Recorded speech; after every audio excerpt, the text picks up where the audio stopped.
ছুটির দিনগুলো কেমনভাবে কেটে যায় সারা দিনটা কিছুই বোঝা যায় না, সেরকমই আজকের দিনটা হলো রবিবারে। তো রবিবারে আমি সারাদিন কী করি না করি এই ভিডিওর মাধ্যমে আপনারা দেখতে পেলেই বুঝতে পারবেন। তো সকালে আমি ঘুম থেকে উঠে আগে আমার বাসি বিছানাটা ঝেড়ে নিয়েছি।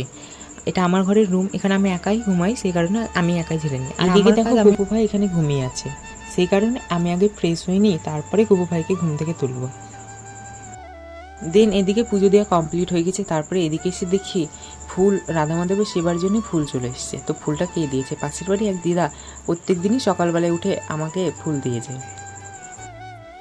তারপরে সকালের খাওয়া দাওয়াটা সেরে নিয়েছি আমরা সকলে। তারপরে এদিকে দেখছি বাবা একটা তাল নিয়ে এসেছে। তালটা কি হবে? তো রাধা অষ্টমীতে তালের বড়া করবো। তো রাধা অষ্টমী এখনো প্রচুর দেরি আছে, 11 সেপ্টেম্বর হলো রাধা অষ্টমী। আর তো মনে হয় না রাধা অষ্টমী অবধি থাকবে, কারণ তালটা পেকে গেছিলো, গন্ধ বেরাচ্ছিল, সেই কারণে ফ্রিজে ভরে রাখলাম। রাধা অষ্টমীতে আবার একটা তাল নিয়ে আসা হবে। এটা সামনে শনি রবিবারে আবার তালের বড়া করা হবে।